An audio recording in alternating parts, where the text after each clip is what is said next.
Bonsoir et merci de suivre ce programme voulu par le Conseil supérieur de la communication à l'occasion de la campagne électorale pour la présidentielle du 22 novembre 2020 au Burkina Faso. Un candidat, un programme reçoit ce soir le Benjamin des candidats à la présidentielle, le professeur Abdoulaye Soma du mouvement Soleil d'avenir. Avec lui, il sera question de son offre politique pour prétendre à gouverner le Burkina Faso. Et pour mener ces échanges, je suis avec Hyacinthe Bourousseke Sanon. Hyacinthe, bonsoir. Bonsoir Fousséni. Qui est notre invité de ce soir? Vous l'avez dit, notre invité est le Benjamin des candidats à la présidentielle de novembre 2020. À 41 ans, le professeur Abdoulaye Soma est professeur titulaire en droit, agrégé des facultés de droit, et il a un CV de près de 16 pages. Pour ce soir, on retiendra qu'il est professeur de droit public à l'université de Ouagadougou et qu'il est président de la Société burkinabé de droit constitutionnel. Il est également expert, consultant international, avocat à la Cour et fondateur d'instituts, dont l'Institut supérieur de droit international des droits de l'homme, l'ISDH, et l'Institut supérieur international de Banfora-Liziba. Il est également promoteur de prix d'excellence. Abdoulaye Soma est candidat à la présidentielle pour le compte du mouvement Soleil d'avenir, mouvement qui a vu le jour en 2019, dont il est président et membre fondateur. Voilà donc pour la présentation de notre candidat de ce soir. Abdoulaye Soma, bonsoir. Bonsoir. Et merci donc de venir échanger avec nous sur votre offre politique. On va commencer par le point sur la sécurité. Aujourd'hui, c'est une question prégnante au Burkina Faso. Et votre programme parle d'une triptyque, la réconciliation, l'unité nationale, mais aussi la question de sécurité. Et donc, pour vous, comment cette question de la sécurité pourra être réglée si l'on sait qu'aujourd'hui, le Burkina Faso a mal à sa sécurité? Concitoyennes, concitoyens, je suis un homme politique qui se veut fonder une nouvelle orientation politique au Burkina Faso. Et dans la colonne vertébrale de mon orientation politique, il y a la sincérité et l'intégrité. Et donc je vais répondre à cette question avec l'intégrité due au respect du peuple burkinabé. Sur la question de la sécurité, évidemment que en tant que candidat à l'élection présidentielle, connaissant bien la situation du Burkina Faso, je ne pouvais pas ne pas proposer une solution à la crise sécuritaire qui ténaille notre nation. Et devant cette crise sécuritaire, vous me permettrez patriotiquement de m'incliner devant la mémoire de nos disparus, que ce soit des personnes civiles ou des agents des forces de sécurité et de défense.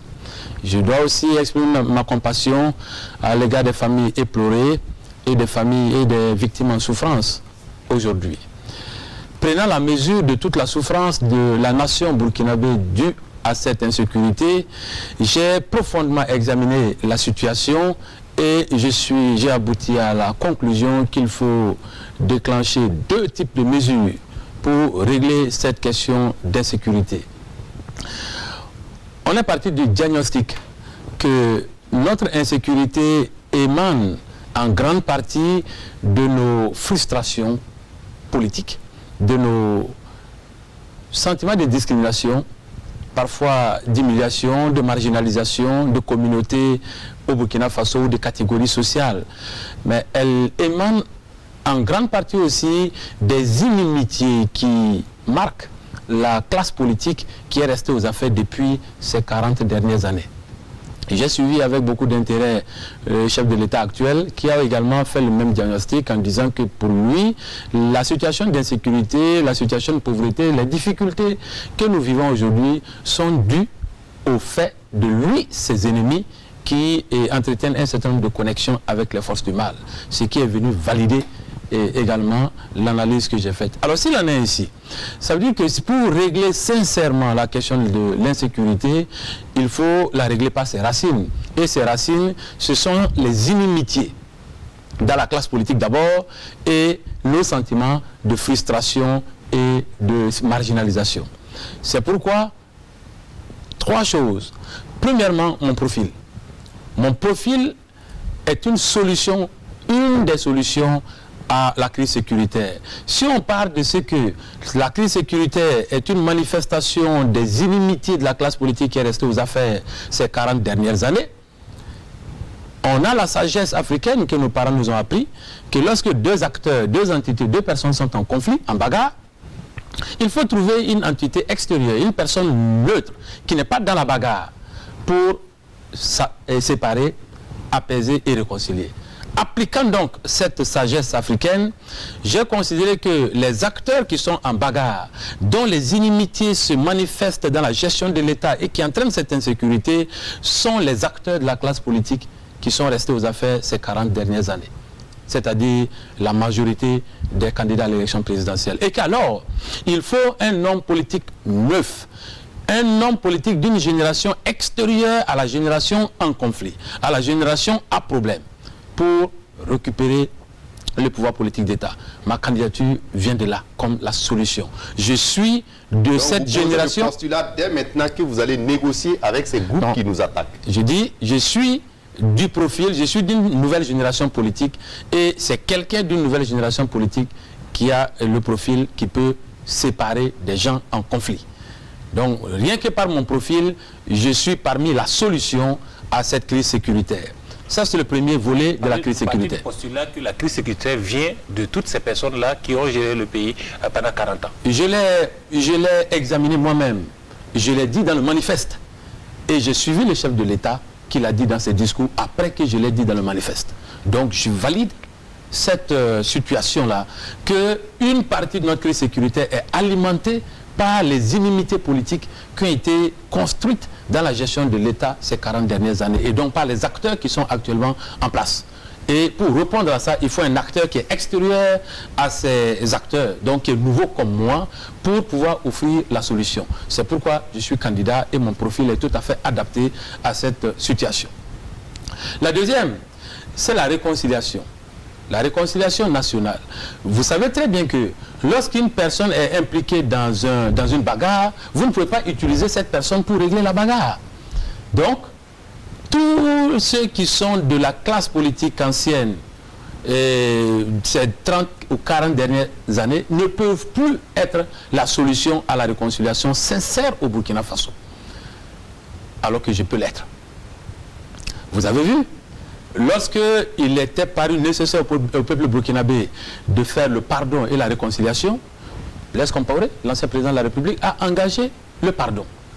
Mais vous savez, vous voyez que de par son profil et son personnage, rien que du fait que c'est lui qui engage le projet, il y a des acteurs qui ont refusé de s'associer. La famille des Zongo, Norbert Zongo, la famille de Sankara. Mais malgré tout, on a fait le pardon. Et on célébrait la journée nationale du pardon, 30 mars de chaque année. Mais depuis qu'il est parti, il a chuté, qui célèbre encore le 30 mars comme journée de pardon? Ça veut dire que le pardon qu'on avait obtenu n'est pas sincère, il n'est pas honnête. Et ça veut dire qu'il ne faut pas qu'on retombe dans les mêmes erreurs. Si nous prenons quelqu'un de l'ancienne classe politique, de cette classe politique restée aux affaires depuis ces 40 dernières années, nous allons commettre la même erreur parce que la personne risque, ne serait-ce que par son profil, être exclusif de certaines catégories de personnes qui ont une importance à avoir dans la solution du problème. Il faut prendre un acteur neutre à cet égard. Je suis l'acteur neutre à cet égard. Et donc, je demande le suffrage des Burkinabés pour appliquer ces solutions. Je ferai donc la réconciliation. Et la réconciliation, pour moi, c'est, comme je l'ai dit, vérité, réparation, réconciliation. Vous parlez déjà d'acteurs neutres dans cette tranche. On a une tranche, la transition. Vous avez joué un rôle pendant cette transition, en étant conseiller du Premier ministre Yacouba Zida, en étant par la suite et après la transition, directeur de cabinet du médiateur du Faso qui vous a limogé à moins d'1 an de service. Est-ce que ce n'est pas des acteurs avec lesquels vous ne pouvez pas être neutre aujourd'hui? Non, la transition était politiquement neutre.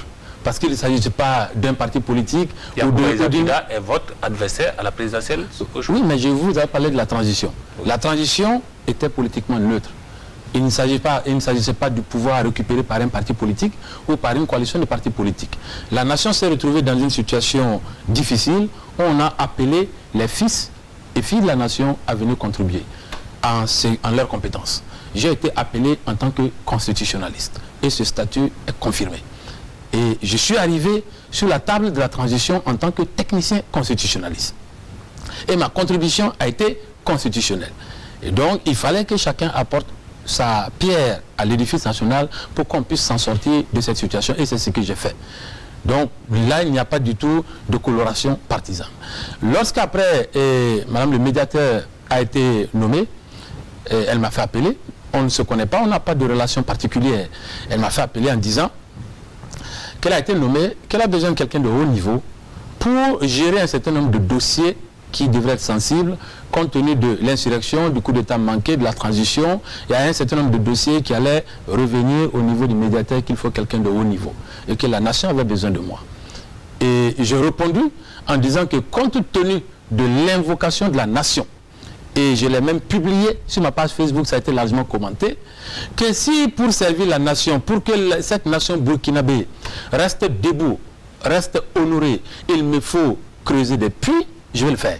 Et donc on m'a appelé à cette tâche que ces documents m'ont reproché d'avoir accepté compte tenu de mon niveau, parce qu'ils considéraient que cette fonction de directeur de cabinet du médiateur du Faso était une fonction en deçà de ce que je peux faire. Bon, vous voyez jusqu'à où je peux avoir de l'humilité, de la modestie et accepter me rabaisser lorsqu'on invoque pour moi l'intérêt supérieur de la nation. Et c'est ce que j'ai fait. Et je suis allé pour servir la nation. C'est aussi profond que ça, puisqu'elle a mis faire votre fonction. Non, et j'en arrive. Lorsque j'y suis allé, nous avons travaillé et tout le monde peut constater l'activisme du médiateur du Faso pendant mon séjour. Et peut comparer cette situation aussi après mon départ. Mais lorsque j'y étais, un certain nombre de propositions est arrivé sur la discussion. Il était question que je récupère la présidence du PDC et qu'il y aurait eu des perspectives gouvernementales, par exemple. Évidemment, je ne pouvais pas accepter. Je ne pouvais pas accepter parce que je préparais quelque chose de beaucoup plus important que cela. Je ne dis pas que cela n'est pas important parce que si vous regardez, et c'est le lieu pour moi de regarder ces acteurs en face et de les remercier. Quelqu'un qui vous propose de récupérer la présidence d'un parti politique, éventuellement de participer à un gouvernement, c'est du respect, c'est que cette personne a de la considération pour vous et je les remercie d'avoir cette considération pour moi. Mais j'ai dû refuser pour être honnête et crédible parce que j'étais déjà engagé dans la préparation de mon projet politique depuis 7 ans. Et depuis 4 ans, en 2016, j'avais commencé les réunions politiques de préparation du parti et du projet et de ma candidature. Et donc, je ne pouvais pas trahir les milliers de Burkinabés qui me suivaient déjà dans les réunions. Voilà la raison, la simple raison pour laquelle j'ai dû décliner cette offre et on a dû logiquement terminer notre collaboration. Mais je ne vais pas insister sur ce fait. Vous retenez et je vais répondre clairement au Burkinabé par rapport à cette question de réconciliation. Donc, deuxième branche de la gestion de l'insécurité, c'est la réconciliation. Si je suis président de la République, je peux appeler Blaise Compaoré, il viendra parce qu'on n'a pas de problème particulier. Alors que si certains autres l'appellent, c'est possible qu'ils ne viennent pas parce qu'il y a des problèmes particuliers. Je peux appeler le président actuel, Roch Kaboré, on n'a pas de problème particulier, les Ephiriens, etc. Tous ceux qui peuvent avoir une contribution ou une connaissance dans la gestion du dossier de la réconciliation au Burkina Faso, je peux les réunir parce qu'on n'a pas de problème particulier. Et je peux réunir nos hommes de sagesse, nos hommes de religion, les chefs coutumiers, nos parents qui ont de la sagesse aux côtés de moi pour régler le problème des stigmatisations et autres. Donc ça, et même le professeur Augustin Loada. Ça permet, bien sûr, on n'a aucun problème. On n'a aucun problème, on n'a plus aucun problème avec le professeur. Oui, bien sûr. J'étais sur ce plateau, j'ai dit qu'on en avait. Et je l'assume. Et aujourd'hui, j'ai dit qu'on n'en a plus. Parce que je suis un homme qui avance et qui ne regarde pas derrière. Il y a beaucoup besoin de savoir quel était ce problème et quelle a été la solution que vous avez. J'ai bien expliqué. Le problème, c'est que j'ai considéré et j'avais les preuves palpables qu'il était un blocage à ma carrière. Et donc, j'ai levé ce blocage, j'ai accompli ma carrière. Je suis professeur titulaire aujourd'hui, je n'ai plus rien à régler avec lui. Tout à fait. Donc, les réconciliations, j'ai le profil qu'il faut, j'ai le leadership qu'il faut et c'est une solution par les racines. Oui, pour terminer sur ce sujet parce qu'il faut qu'on avance, ça fait environ un quart d'heure qu'on discute de la sécurité. Professeur Souma, vous avez des propositions, parlez de fait que vous avez le profil, la réconciliation et tout autre, mais pendant ce temps, les attaques continuent. Comment on peut faire cesser ces attaques ou bien on continue avec, on fait avec? Non, quand vous prenez mon programme qui est déjà publié, vous verrez que j'ai une vision lucide et une solution pragmatique à toutes les dimensions de l'insécurité. Ce que j'ai dit, le profil et la réconciliation me permettent de régler le dossier par les racines. Mais les manifestations actuelles sont les attaques. Qu'est-ce que j'ai prévu dans le programme? C'est déjà écrit. J'ai prévu d'instituer un service militaire obligatoire pour les jeunes de 18 à 35 ans. 1 an de service militaire obligatoire pour les jeunes de cette tranche d'âge. Mais en disant qu'ils ne sont pas obligés de faire 1 an d'affilée dans l'armée. Ils peuvent scinder cette durée de 1 an, maximum 4 fois, c'est-à-dire en des périodes de 3 mois ou 4 mois. Donc, et ce qui fait que chaque année, les FDS, les différents corps de FDS récupèrent 1 million de jeunes qui viennent renforcer les rangs. Chaque année, 1 million de jeunes qui viennent renforcer les rangs des FDS, qui peuvent s'occuper des tâches pour dégager de la ressource pour faire face à la situation de sécurité. Vous continuez avec cette logique d'affrontement? Non, il y a une logique de sécurisation des gens. Vous savez, la sécurité est un sentiment d'abord. Quand vous êtes gardé, vous voyez la logique de la garde rapprochée, c'est juste pour donner le sentiment d'une sécurité. Et ce sentiment, il est psychologique, il est extrêmement important. Alors que on peut, avec même 15 personnes qui vous gardent, vous savez que si on envoie une roquette, ça ne peut pas. Mais vous avez le sentiment d'être plus en sécurité parce que vous avez des personnes compétentes autour de vous. C'est ce sentiment-là que je veux faire en massifiant le personnel de sécurité et de défense et en les dotant de moyens. Donc, trois avantages essentiels en ce qui me concerne pour régler le problème fondamental actuel des Burkinabés. Le profil d'abord, que personne n'a. C'est moi celui qui l'ai. Parmi les 13 candidats à l'élection présidentielle, je suis le seul à avoir le profil de neuf et de neutre. Deuxièmement, mon schéma de réconciliation, il est crédible. Il est crédible. Et troisièmement, la massification des ressources humaines dans les FDS. Autre proposition que vous faites, professeur Abdoulaye Souma, c'est ce gouvernement de 13 ministres. Alors déjà, dites-nous, quels sont ces 13 ministères que vous entrevoyez si vous êtes élu? Effectivement, j'ai dit dans mon programme, et c'est depuis la création du parti il y a 1 an, que si je suis président de la République, je formerai un gouvernement de 13 ministres. Et je le démontre déjà, parce que dès que cela a été dit, j'ai nommé le Premier ministre du Conseil gouvernemental du Soleil d'avenir, parce que tout ce que je dis en politique, j'essaie d'expérimenter et de prouver que c'est faisable et c'est crédible. Donc pour prouver cette mesure, j'ai nommé le Premier ministre, j'ai envoyé l'arrêté de nomination de M. Henri Zougmoré, qui se trouve être le SG du Soleil d'avenir, comme Premier ministre à la presse. Ça a été publié, tout le monde est au courant. On a travaillé à former les 13 ministres et j'ai envoyé le gouvernement à la presse. Et on a fonctionné pendant 8 mois et il m'a rendu sa démission parce qu'il a atteint les objectifs que je lui avais fixés, mais je l'ai reconduit encore et on a fait le conseil gouvernemental 2. On est curieux de savoir. Et il y a quelques jours, de ce gouvernement, quels sont ces 13 ministères déjà? Il y a quelques jours que je vous ai envoyé encore à la presse la nomination du 3e Premier ministre. Et on attend peut-être demain ou après-demain, le 3e gouvernement va sortir. Donc quand vous prenez ces 13 ministères, il y a le ministère de l'Éducation. Je pense que si on doit les énumérer ici, ça peut paraître un peu fastidieux, mais quelques exemples. Le ministère de l'Éducation nationale, c'est un ministère qui couvre tout le dossier de l'Éducation nationale. En fait, ça regroupe aujourd'hui 3 ministères. Le ministère des Affaires étrangères, le ministère des Affaires alimentaires. Ouais, ça, c'est le ministère qui s'occupe de nourrir le peuple. Ça regroupe actuellement 4 ministères du gouvernement actuel. Est-ce que justement, vous ne faites pas que résumer des ministères, on aura des super ministères qui sont en fait 4 portefeuilles résumés en un ministère. Donc la volonté de réduire le train de vie de l'État n'est peut-être pas juste à la nomination d'un ministre, mais le ministère reste écarté là. 4 comme on a vu aujourd'hui, où il y en a des ministères qui ont 4 portefeuilles à l'intérieur. Mais voyez-vous, prenez la structure du budget, vous verrez les frais qui sont affectés au ministère. En réduisant le nombre de ministres et de ministères, évidemment, on récolte un certain nombre de recettes. Cette mesure... Le nombre de ministres, mais pas le nombre de ministères. Non, le nombre de ministères, bien sûr, puisque un ministère est à la tête d'un ministère. Ça veut dire qu'on aura 13 ministères. On aura 13 ministères qui sont chapeautés par 13 ministres provenant de 13 régions différentes. C'est ça la formule. Donc ce qui fait qu'au lieu de 34 ministres avant ou 32 ministres aujourd'hui, j'ai 13 ministres, ce qui fait une économie de 20 ministères. À présent, la nomination de ces ministres-là, comment vous comptez nommer un ministre par région? Mais je ne trouve pas de difficulté parce que même aujourd'hui... Le ministre de l'Éducation viendra de quelle région? Non, il n'y a pas de prévision. Ce n'est pas que chaque région va récupérer un ministère pour la vie. Non, ça, les personnes vont être nommées en fonction de leurs compétences et en tenant compte de leur région. C'est tout. Donc, de gouvernement en gouvernement, le ministre de l'Éducation nationale peut provenir de la région du centre, de la région des Cascades, de la région du sud-ouest, de n'importe laquelle des régions du Burkina Faso. Et puis il y aura variation de ces ministères et des provenances des ministres.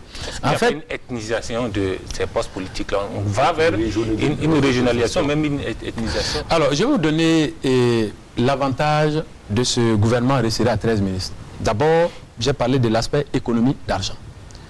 Et évidemment, pour être honnête avec le peuple, je me suis inspiré un peu du gouvernement de Sangoulé Lamizana. Lorsqu'il arrivait au pouvoir, le dernier gouvernement de Maurice Amégo, on était à une quarantaine de ministres, il a écrit dans la constitution de la Deuxième République qu'on fera un gouvernement de 15 ministres.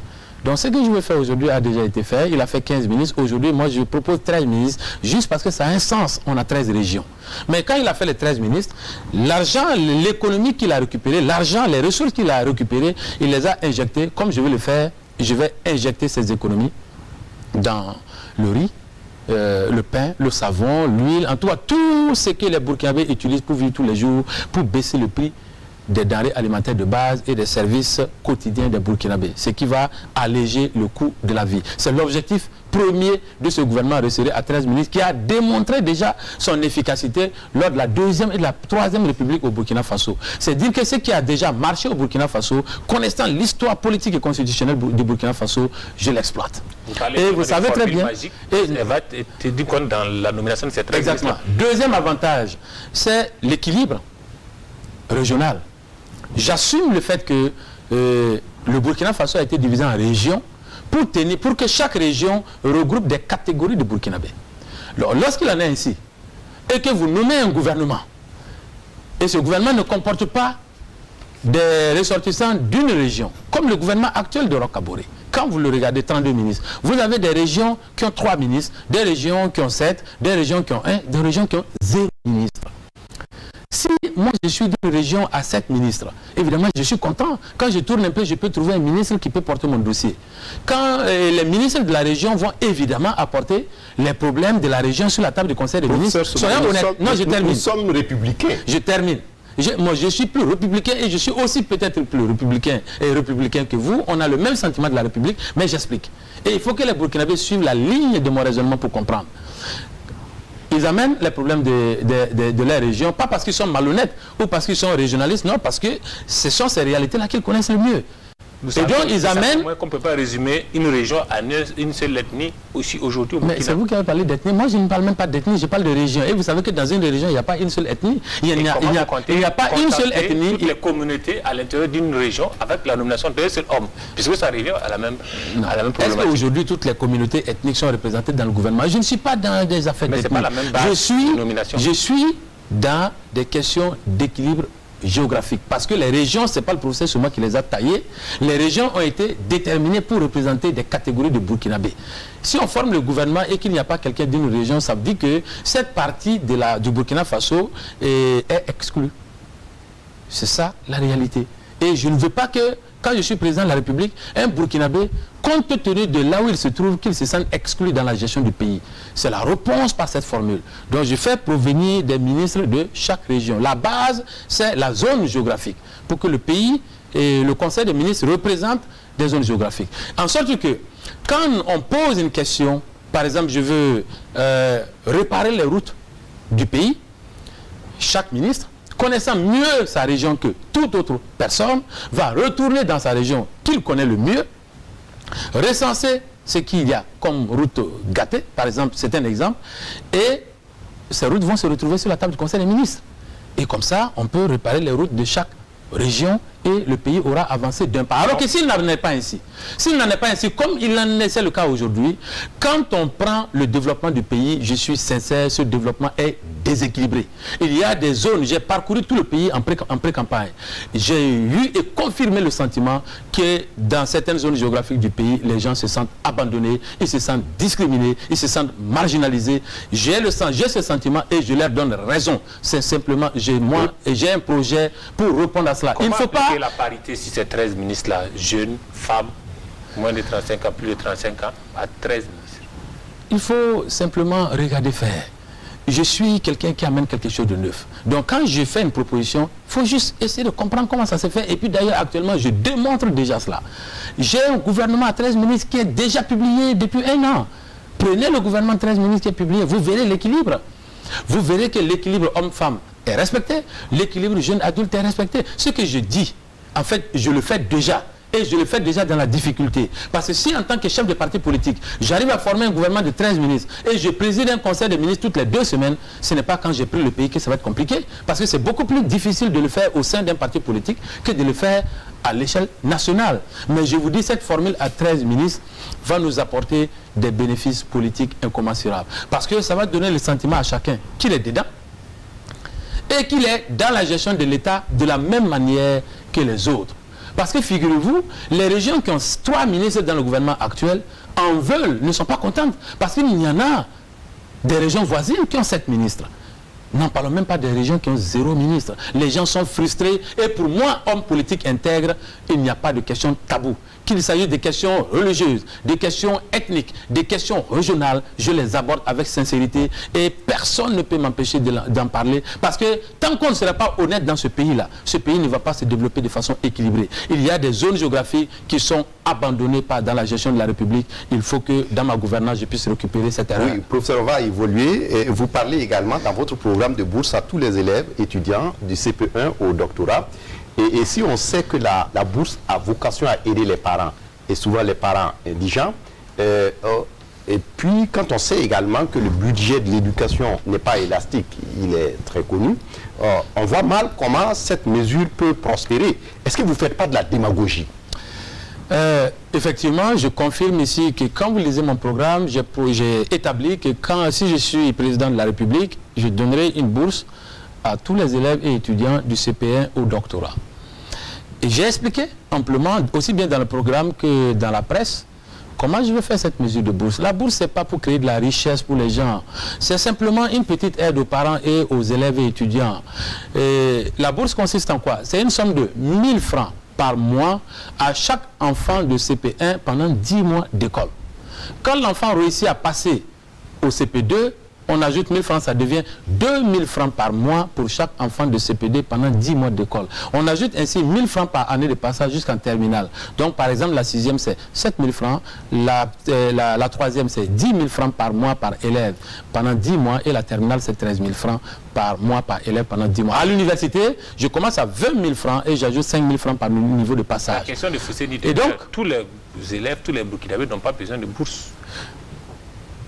Moi, je suis dans une gestion équilibrée des choses. J'arrive. Quand je fais cela, et aujourd'hui je connais exactement le nombre d'élèves au CP1 au Burkina Faso, le nombre d'étudiants en première année, etc. parce qu'il n'y a rien à inventer, les chiffres sont officiels, publiés par le ministère. J'ai récupéré ces chiffres et j'ai appliqué mes montants, ça donne à peu près 100 milliards. 100 milliards de francs CFA par an pour gérer ça. Mais regardez l'avantage de cela. Si je fais cela, il n'y a pas un enfant de Burkinabé qui aura l'âge d'aller à l'école et qui ne sera pas amené à l'école faute de moyens. Il n'y aura pas un enfant de Burkinabé qui va devoir abandonner l'école à cause du manque de moyens. Et vous savez qu'il existe des exemples de ce type. 1000 francs parce que c'est suffisant. Parce que c'est progressif. Au moins les parents sont soutenus. 1000 francs, c'est mieux que 0 francs pour les parents. Et pour les parents qui n'en ont pas besoin? Les enfants en ont besoin. Parce que vous ne savez jamais, je pense que la situation financière des parents de quelqu'un est précaire. Et on ne peut pas en tenir compte. Aujourd'hui, la situation de la bourse, c'est laquelle? Il y a quelques-uns qui ont la bourse et cette bourse est annexée à la moyenne. Mais vous savez très bien, moi je suis un enfant de... C'est pour cultiver l'excellence. Je suis un enfant de... J'ai eu la bourse. Donc, je sais de quoi je parle. Je suis un enfant de paysan. Je sais où est-ce qu'il faut appuyer les gens pour que les études réussissent. Moi, j'ai eu la bourse. Mais c'est sur la base de la moyenne. Je sais qu'il y avait des personnes... Je sais qu'il y avait des personnes qui avaient besoin d'être appuyées, mais qui n'ont pas pu avoir cette moyenne-là pour mériter la bourse. Et les études en ont pris le coup. Aujourd'hui, on donne la bourse en fonction de la moyenne. Pas tellement en fonction du niveau, pas tellement en fonction du niveau de vie. Ça ne me dérange pas. Mais je pense que c'est un système discriminatoire. Parce que j'arrive. Quand vous prenez aujourd'hui ceux qui ont les moyennes, c'est en général ceux dont les parents ne sont pas hyper riches, mais qui ont un peu de moyens pour faire engager des maîtres de maison, pour appuyer les enfants à la maison, pour améliorer les résultats scolaires. Et vous savez très bien combien % de Burkinabés ont ces moyens pour appuyer les enfants à la maison. La majorité des Burkinabés n'ont pas ces moyens. Et donc, la majorité des enfants des Burkinabés pauvres ne pourront pas avoir la moyenne pour avoir la bourse. Et donc, en fait, ici, l'idée, c'est de voir, est-ce qu'il ne faut pas beaucoup plus agir sur les curricula, la qualité de l'enseignement qui est fourni, plutôt que des mesures de saupoudrage qui ne pourront véritablement pas relever le niveau de l'éducation dans ce pays. Ce ne sont pas des mesures de saupoudrage. Et je suis désolé de votre prise de position par rapport à l'appréciation de ces mesures. J'aurais souhaité que vous soyez dans une posture de compréhension. Parce que je suis ici, je suis le patron du parti politique, je suis le patron de mon programme politique, c'est à moi de l'expliquer. J'ai mis des mesures en toute responsabilité dans mon programme politique. C'est à moi d'expliquer aux Burkinabés comment je vais faire ça. Et pour montrer... On te poser des questions. Non, vous posez des questions pour comprendre. Déjà, votre mesure fait 100 milliards par an. Oui. Vous connaissez le budget du ministère de l'enseignement supérieur? Non, je connais le budget de Burkina Faso. Le budget de l'enseignement supérieur est de 100 milliards. Non, je connais le budget de Burkina Faso. Je n'ai pas dit que c'est en maintenant la structure actuelle du budget du ministère de l'Éducation que je vais faire ça. Et prenez-moi au sérieux. Alors justement, voilà. Tout ce questionnement qu'on se pose. Je vous explique. Le budget du Burkina Faso aujourd'hui qui a adopté, c'est 2300 et quelques milliards. D'accord? Et ce qui est affecté au non, ministère de l'enseignement supérieur... Est-ce que je vous ai dit que je vais gouverner comme Roch? Est-ce que je vous ai dit que quand je prends le pouvoir, je vais affecter 100 milliards à l'éducation? On parle juste d'un aspect.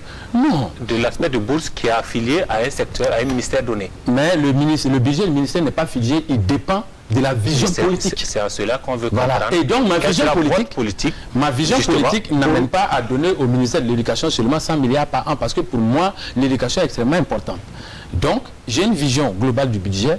J'affecterai le budget qu'il faut au domaine de l'éducation pour que le ministère de l'Éducation puisse appliquer cette mesure de bourse, y compris les autres choses. Qu'est-ce qui va arriver des systèmes de bourse existants déjà? On a aussi non, on va supprimer. J'ai déjà tout dit dans le programme.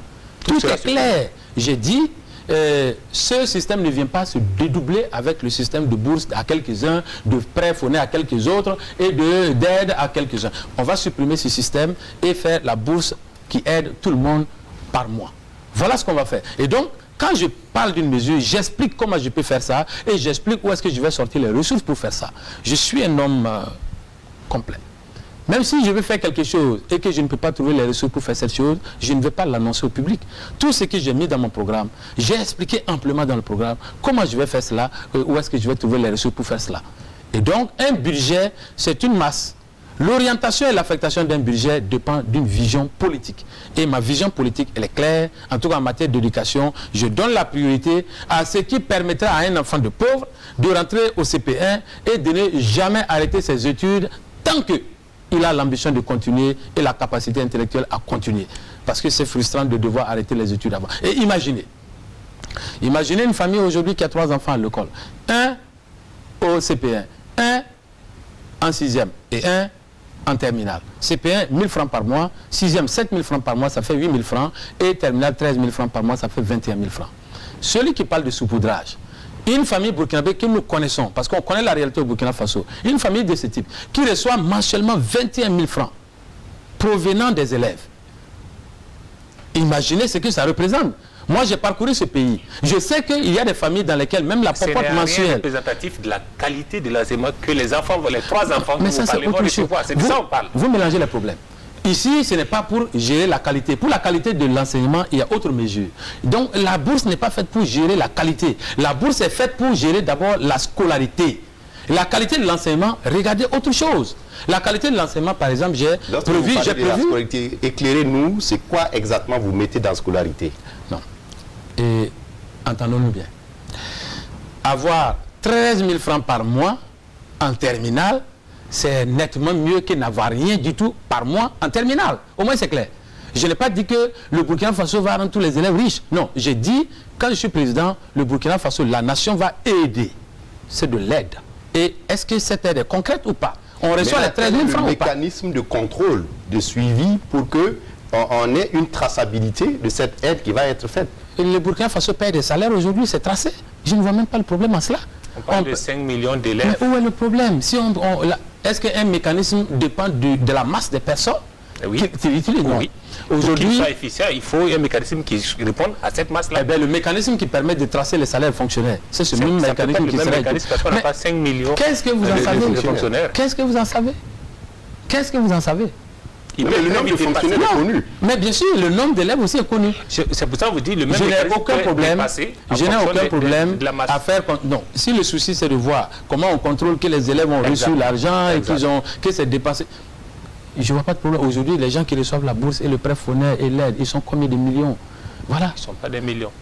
Justement, voilà. Vous avez... Et tout ça, l'État arrive à contrôler. Et quand quelqu'un qui prend un prêt fournaire, il arrive à faire 6 ans, il termine ses études, le système de contrôle permet de déclencher le remboursement. Non, ça, ce n'est vraiment pas un problème. Ce sont les questions subsidiaires. Je ne voudrais pas... Parce qu'on parle de 5 millions d'élèves et de près de 200 000 étudiants. Je ne voudrais pas rester sur les questions connexes ici. Et le fond du problème, c'est cette explication, c'est la bourse que je vais donner à tous les élèves et étudiants. Et comment vous allez vous assurer que chaque élève aura reçu sa bourse? C'est la question. Parce que dans le programme, si vous l'avez lu, j'ai dit en matière de communication entre l'État et les citoyens, un citoyen, un numéro et une adresse. C'est clair. En fait, quand vous prenez mon programme, il est cohérent en lui-même. Il n'y a donc pas de mécanisme de suivi, c'est les citoyens qui vont... Le problème avec votre programme, et peut-être vos propos sur ce plateau, c'est un peu la lisibilité de ce qui va se passer peut-être en termes d'application et d'applicabilité. Hyacinthe, on va peut-être poursuivre avec notre plan, c'est les 10 000 emplois par an que vous prévoyez dans le secteur privé informel. Déjà, qu'est-ce que vous appelez emploi? Pour qu'on comprenne bien. Et comment vous comptez créer ces 10 000 emplois par an? Effectivement, dans un des volets du problème de mon programme, c'est la création de ces 10 000 emplois par an, que j'ai dit dans le secteur privé informel. Et donc, j'ai prévu que si je suis élu, je vais débloquer une somme annuelle de 2 milliards de francs CFA. Voilà. Ces 2 milliards de francs CFA me permettent de donner 1 million de francs CFA à tout Burkinabé éligible. Je parle des jeunes, des femmes, en tout cas des personnes qui ont terminé les études, qui sont à la recherche d'emploi ou qui n'ont pas fait d'études, qui sont dans le secteur informel, qui veulent commencer par des petites activités. Et quelqu'un qui me propose une idée d'activité, petite activité, qui peut engager 5 personnes, peut travailler avec 5 personnes. Je parle vraiment de petites activités. Une personne veut ouvrir un restaurant, par exemple, la personne est éligible. Une personne veut aller faire de les vendre du poulet, la personne est éligible. Ouvrir un centre de pressing, ouvrir un centre de fabrication, de vente de savon, par exemple. Les petites activités que nos femmes, nos jeunes font par jour. Ce sont ces activités-là que je veux créer. Ce n'est pas non plus pour créer des salaires mirobolants, mais donner un minimum à des gens qui n'ont rien à faire d'abord. C'est vous-même qui allez faire la sélection. Non, mais moi, je suis président, il y a une administration. Hein? Oui, je termine l'explication. Je termine l'explication. En donnant ces 1 million à à des gens qui ont proposé une activité de ce type, sur les 2 milliards, je peux donner chaque année à 2000 personnes. Chacune des personnes ayant une activité engageant 5 personnes, ça fait 10 000 emplois par an. Voici d'où vient le chiffre de 10 000 emplois par an avec seulement 2 milliards par an. Comment vous faites la sélection de ces 2000 personnes-là? D'autant plus que l'expérience des fonds d'aide et d'appui à la jeunesse et pour l'employabilité des jeunes, cette expérience a montré ses limites. Bon, je ne veux pas être jugé déjà sur la base des tares du régime en cours. Lorsque vous donnez 1 million à une personne pour créer une entreprise, quelqu'un qui n'a pas de base, comment ça se passe? Comment ça se traduit concrètement? En fait, c'est ce qu'on veut comprendre, professeur.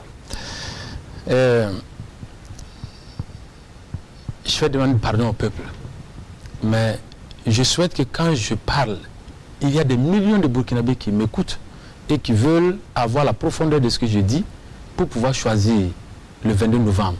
Donc je vous prie simplement lorsque je suis en train d'expliquer, je termine de parler et puis vous posez vos questions pour comprendre encore davantage, parce que vous avez le droit. Si nous deux ne comprenons pas déjà, ce ne sont pas les millions qui comprennent. Donc on essaie d'expliquer votre programme justement pour ces millions de Burkinabés.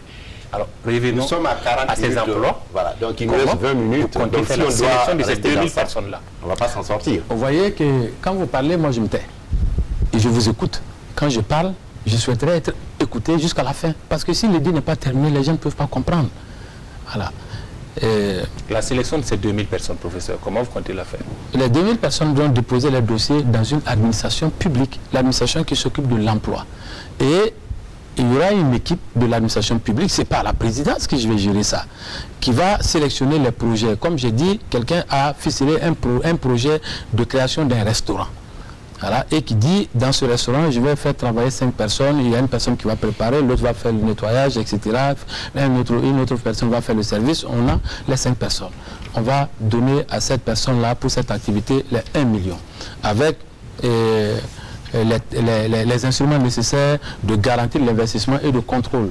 Parce qu'on va avoir la localisation de l'activité, et puis les équipes seront là, puisque c'est 2000 personnes par an, pour contrôler la localisation de l'activité, pour s'assurer que l'argent a été récupéré, que l'argent a été injecté dans l'activité qui était indiquée, et que les personnes dont les noms figuraient dans le dossier sont les personnes en nombre qui travaillent dans l'activité concernée. Donc ça veut dire qu'il y a un système de contrôle de la garantie de l'investissement et de la garantie du résultat. En même temps, il va se poser un problème d'absorption de ces activités-là. Si on a 2000 personnes qui élèvent des poulets, qui va les acheter, qui va les consommer, comment vous allez faire justement? Donc il y a ces questions aussi qui se posent. Il n'y aura pas de problème d'absorption parce que ne prenez pas les exemples comme étant quelque chose de figé. J'ai donné au moins trois exemples. Les secteurs, on peut avoir une concentration et donc un problème de concurrence, un problème d'offres et de demande. Aujourd'hui, par exemple, combien de personnes font Orange Money en ville?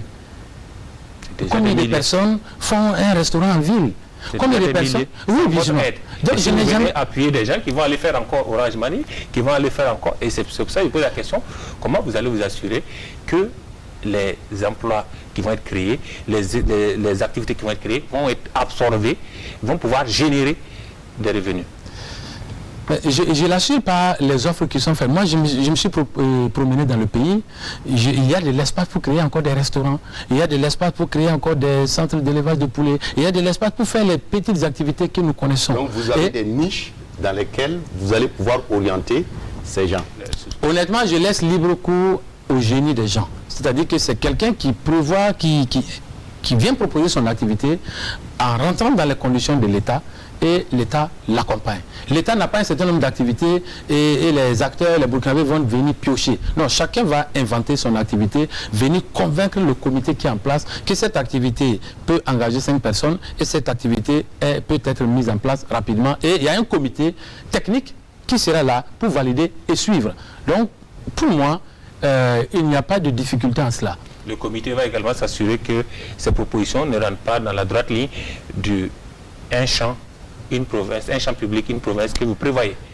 Parce que ce champ public va certainement, on se demande quelle va être l'utilité de ce champ, quels vont être les moyens engagés par ce champ et quelle va être l'absorption faite des produits de ce champ, hormis ces 2000 personnes-là. Non, ici, la vocation des champs est de nourrir le peuple. Et j'ai prévu que pour réaliser l'autosuffisance alimentaire, il faut que nous produisions nous-mêmes et que nous consommons ce que nous produisons et que la quantité de ce qu'on a produit permet de nourrir schématiquement le peuple. C'est ça l'autosuffisance alimentaire. Et je suis fils de paysan, je sais de quoi je parle. J'ai fait ma thèse de doctorat sur le droit à l'alimentation et la sécurité alimentaire en Afrique, c'est-à-dire la façon de nourrir un peuple en tant que responsabilité de l'État. Je sais de quoi je parle.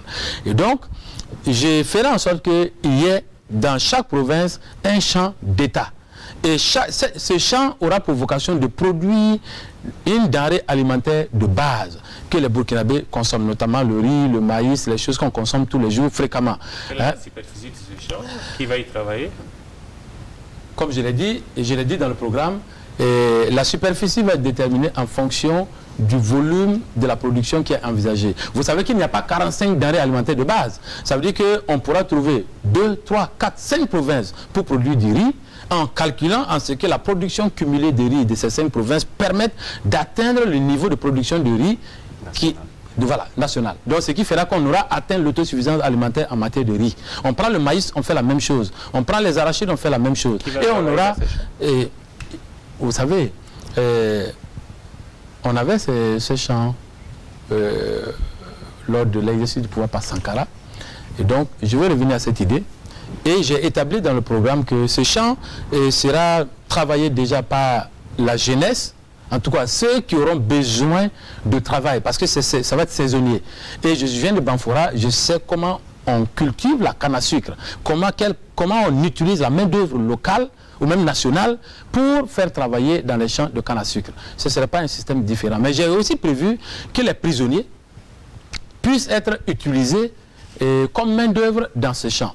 Évidemment, il faut connecter cela avec un système de surveillance qui permet que leur peine puisse être convertie en travaux publics, champêtres, qui permettent de nourrir le peuple. Voilà, je n'ai pas dit qu'il n'y aura pas de prison, je n'ai pas dit qu'il n'y aura pas de prisonniers, j'ai dit simplement que les prisonniers sont une partie de la ressource humaine qui va être utilisée pour travailler dans ces champs. L'objectif de ces champs, c'est vraiment de réaliser l'autosuffisance alimentaire du Burkina Faso sur les denrées alimentaires de base. Quand j'aurai fait ces champs, le Burkinabé mangera ce que le Burkina a produit, en tout cas en termes de nourriture de base. Les autres choses que nous ne produisons pas, nous allons importer. Mais au moins, si on ferme les portes, on peut vivre sans problème. Professeur, vous dites également que si vous êtes élu au soir du 22 novembre 2020, votre programme prévoit la construction d'un hôpital de référence et vous parlez de zéro évacuation sanitaire et même pour aller plus loin en termes d'infrastructures, vous dites que vous allez mettre 1 milliard par province et par an pour le développement des infrastructures. Concrètement, comment tout cela peut être mis en cohérence pour la compréhension de nos téléspectateurs? Alors, vous évoquez 2 mesures différentes de mon programme. Donc, je vais expliquer la première mesure. En matière de santé, j'ai prévu la création d'un hôpital public que j'ai dit dans le programme égal au moins à ce qui est offert à Tengandogo, l'ex-hôpital Blaise Compaoré. En plus de celui de Bobo. En plus de celui de Bobo. Et dans ce nouvel hôpital, je vais créer 3 ailes supplémentaires. L'aile spirituelle, dans laquelle on mettra les représentants des 3 religions qui sont reconnues au Burkina Faso pour assister les personnes, les malades avec la prière. Je suis un homme de foi, je sais que la foi guérit et j'ai foi en cela. Ça, c'est l'aile spirituelle. Et il y a l'aile traditionnelle, où je vais faire valoriser nos recettes traditionnelles de guérison. Vous avez vu, dans le Covid-19, on a essayé de valoriser ça et quelquefois ça a fonctionné. Alors que nous sommes en train de perdre ces richesses traditionnelles de guérison. Donc, et vous savez que ces richesses traditionnelles de guérison sont les plus accessibles à la couche sociale la moins nantie. Ça veut dire que c'est un hôpital qui sera accessible quasiment à tout le monde. Et le dernier L, c'est l'aile haute personnalité, si on veut, very important person, qui est chargée de soigner les hautes personnalités de l'État et les maladies complexes qui nécessitent parfois des évacuations sanitaires extérieures. Et ça me permet de supprimer complètement les évacuations sanitaires sur le fond du budget de l'État. L'hôpital de Tengandogo intègre déjà ces 3 ailes. Non. Si. Moi, là, il y a l'aile pharmacopée. Attendez, voilà. Il y a l'aile pharmacopée, mais là, je parle de l'aile traditionnelle. Et il y a l'aile VIP. L'aile traditionnelle. L'aile VIP n'empêche pas les évacuations. Quand je parle de l'aile VIP, il y a même l'héliport, justement. Voilà. C'est vraiment ce que nous allons rechercher dehors en évacuation sanitaire que je vais apporter dedans. Parce qu'aujourd'hui, il y a cette aile, mais nous avons encore plusieurs évacuations sanitaires par an qui grèvent le budget de l'État. Ce sont ces compétences-là que nous n'avons pas, que je vais apporter dans ce tel. Ce n'est pas de la répétition. Donc ça nous permet quand même d'avoir un hôpital, comme je l'appelais, populaire, c'est-à-dire une porte d'entrée pour tout Burkinabé, quel que soit son niveau de vie. Ça, c'est en matière de santé. En matière d'infrastructure, c'est la mesure qu'il a évoquée, un investissement de 1 milliard par an par province. Donc, et chaque province, avec ce milliard, va décider au plan local, au plan provincial, qu'est-ce qu'il va faire du milliard. Mais j'ai indiqué dans le programme que la priorité sera la réparation des routes et la construction de bâtiments. L'objectif de la construction de bâtiments, c'est d'éviter que l'État ne loue des bâtiments privés pour abriter l'administration publique. Et donc l'État aujourd'hui, qui est locataire peut même devenir bailleur et avoir de l'argent qui rentre par le loyer de ses propres bâtiments. Alors qu'aujourd'hui, la courbe est que l'État est locataire de bâtiments privés. Et quand vous regardez la part du budget qui est affectée à la location, c'est une part extrêmement importante que ma vision, que cet investissement peut permettre non seulement de neutraliser, mais plutôt même d'inverser la courbe à ce que ces infrastructures apportent de l'argent mensuellement à l'État, puisque l'État pourra les mettre en location pour les particuliers. Professeur, vous prévoyez également des réformes dans le secteur minier, notamment la création d'une société minière d'État. Comme vous le dites, lors du FASO, au FASO, la question que l'on se pose déjà, que deviendront la quinzaine de mines déjà existantes au Burkina? Je voudrais rassurer les entreprises, les multinationales, internationales, que celles qui sont déjà installées légalement, il n'y aura pas de suppression de leurs contrats. Leurs contrats vont aller à terme. Et même quand leur contrat sera terminé, il n'y aura pas d'empêchement d'installation de nouvelles entreprises ou de nouvelles activités minières par des privés, y compris des multinationales internationales au Burkina Faso. J'ai simplement dit, cela sera contrôlé, mais je vais créer une société minière, une société d'État en matière minière. Tout comme on a une société d'État en matière d'eau, en matière d'énergie, de carburant, je vais créer une société d'État en matière d'exploitation minière. À côté des privés qui sont autorisés à exploiter de l'or, l'État va exploiter de l'or. Parce que l'exploitation de l'or par les privés aujourd'hui, quand vous jetez un coup d'œil dans les contrats miniers, et j'en ai fait, l'État ne s'en sort qu'avec 10% des bénéfices nets déclarés par les sociétés. Je trouve que c'est là infime. Et aujourd'hui, comme vous l'avez dit, on a plus d'une dizaine, vous avez dit 15. Donc, plus d'une dizaine de sociétés minières étrangères qui sont installées au Burkina Faso. Et je pense qu'avec seulement 10% par société, il y a beaucoup d'évaporation. C'est-à-dire 90% de chaque société va à l'extérieur du Burkina Faso. Donc, vous allez relire le code minier, par exemple? Je vais relire le code minier et trouver l'espace juridique pour créer une société d'État en matière de mines. L'État va exploiter de l'or aussi, pas exclusivement en monopole, mais aussi avec les autres. Donc, ce qui fait que 100% des bénéfices de ces sociétés minières d'État reviendront dans les caisses de l'État. Donc, vous revenez avec la formule de Pourra, par exemple. 100% des emplois reviendront à l'État burkinabé. À côté, je vais contrôler l'accès. Je ne vais pas autoriser 15 entreprises minières à s'installer au Burkina Faso à partir du moment où il y a une entreprise minière d'État. S'il y en a 5, je crois que pour compléter l'État, c'est déjà ça. Donc, il y a une vision claire en matière de gestion des mines et des carrières au Burkina Faso, et ce qui entre dans le cadre de la création de richesses. Parce que toutes les mesures de programme que j'ai énoncées, j'ai prévu pour chaque mesure où est-ce que je vais sortir l'argent. Je sors l'argent d'abord en économisant dans le fonctionnement actuel de l'État, 13 ministres.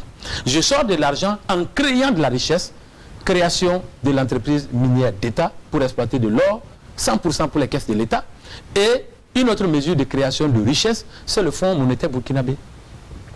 Ce Fonds monétaire burkinabé qui est ma mesure de programme en matière de financement, en matière de finances et de budget, c'est de créer ce fonds. Et j'ai dit un fonds de départ minimum de 100 milliards. Mais ce n'est pas une dépense, c'est un fonds qui est bloqué et qui est adossé à une fiducie, c'est-à-dire à une vente d'argent. Une société fiduciaire. Donc ce fonds sera mis à disposition d'un service technique qui est chargé de le placer sur les marchés internationaux pour le faire fructifier. Et je connais le mécanisme parce que je l'ai déjà monté pour des sociétés internationales.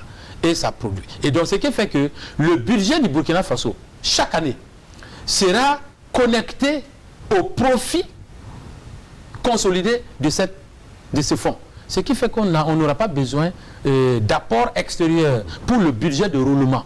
Mais on aura peut-être besoin d'avoir des partenaires étrangers en termes de pays et en termes d'institutions financières internationales pour les investissements. Donc pour tout ce qui... Quand vous voyez le Burkina Faso en train d'adopter un budget, c'est qu'on a l'argent. Parce que c'est le montant stabilisé par an des profits de ce fonds qui va être le montant du budget. Et je sais qu'il y a des pays très développés aujourd'hui qui ont ce schéma de fonctionnement et de financement de leur budget annuel. Et donc, j'ai trouvé que c'est un mécanisme performant que j'ai appliqué pour des structures internationales. C'est moi qui ai fait le montage et ça fonctionne. Il nous reste peut-être 5 minutes. Oui, juste, c'est peut-être ma dernière question à moi. En parcourant votre programme, tout au long de votre programme, chaque page, vous rappelez votre leitmotiv, votre slogan, qui est jusqu'au bout du rêve. Aujourd'hui, les Burkinabés se demandent si, avec vous, à quel moment, on quitte le rêve ou la réalité? Oh, vous savez, quand on parle de rêve, ce n'est pas des choses en l'air. Je suis capable de l'élévation intellectuelle et mentale possible. Et ça, je l'ai démontré. Mais je suis aussi capable de descendre dans les profondeurs des couches burkinabées. Et ça aussi, je l'ai démontré. Je suis quelqu'un qui a traversé les différentes couches sociales au Burkina Faso, de la base aujourd'hui jusqu'au sommet. Et je remercie Dieu pour cela. Je connais les problèmes de toutes les couches sociales au Burkina Faso. Et donc, le rêve, c'est l'ambition. Je rêve de devenir président. Est-ce possible ou pas? Je suis dedans. Ça, c'est un rêve. Mais ce n'est pas que le rêve ne signifie pas qu'on s'est couché et puis on a rêvé des choses. Non, le rêve, c'est l'ambition, c'est ce qu'on veut faire demain, c'est ce qu'on veut devenir demain. Quelqu'un qui est au CP1 et qui veut devenir un maître, c'est son rêve. Moi, j'étais seulement agrégé, fonctionnaire nouveau, et j'ai exprimé en 2011 ma volonté, mon ambition, mon rêve de devenir président. Voilà, ça c'est un rêve. Et quand on parle de rêve américain, ça ne veut pas dire que tous les Américains sont en train de rêver. C'est que là-bas, vous pouvez fixer des objectifs ambitieux et avoir la possibilité de les atteindre. Donc le rêve signifie cela, qu'avec ma gouvernance, avec ma présidence, les Burkinabés seront mis dans un contexte où ils peuvent construire une ambition, ils peuvent rêver et avoir le contexte de réaliser ce rêve. Quelqu'un qui est pauvre, il veut devenir milliardaire, c'est un rêve. Il faut qu'il y ait le contexte national pour qu'il réalise ses rêves parce qu'il peut devenir milliardaire. On peut partir de zéro et devenir milliardaire. Et je vais avoir une gouvernance qui autorise ça et qui autorise cela pour tout le monde. Les pauvres comme les riches. Comment faire la différence avec la réalité? Mais la réalité? Comment ne pas se dire que tout ce programme, finalement, ce n'est qu'un rêve? Mais évidemment, moi je ne suis pas président et je ne suis pas en train d'appliquer ce que j'ai écrit. Il n'est pas posé sur... Mais quand je suis président, c'est quelque chose qui sera appliqué parce que toutes les missions n'ont été, vos questions n'ont été que pour démontrer ou pour me demander comment je fais ça en réalité. Parce que pour l'instant, c'est sur papier. C'est sur papier parce que je ne suis pas président. Mais je suis un homme politique et comme je l'ai dit au début, ce que je dis, je fais. Et ce que je veux faire, je démontre que je peux le faire. La formule magique. J'ai dit, je suis président, tous les organes de gestion de Burkina Faso seront composés de moitié homme, moitié femme, moitié jeune, moitié adulte. Je n'ai pas encore le pays pour appliquer ça, mais j'ai le parti pour appliquer ça. Allez-y voir au Soleil d'Avenir. Tous les organes, les principaux organes de gestion du Soleil d'Avenir sont composés d'après cette formule magique. Moitié homme, moitié femme, moitié jeune, moitié adulte. Donc ce que j'ai dit que je vais faire, je suis en train déjà de faire, c'est de montrer, chacun peut aller vérifier.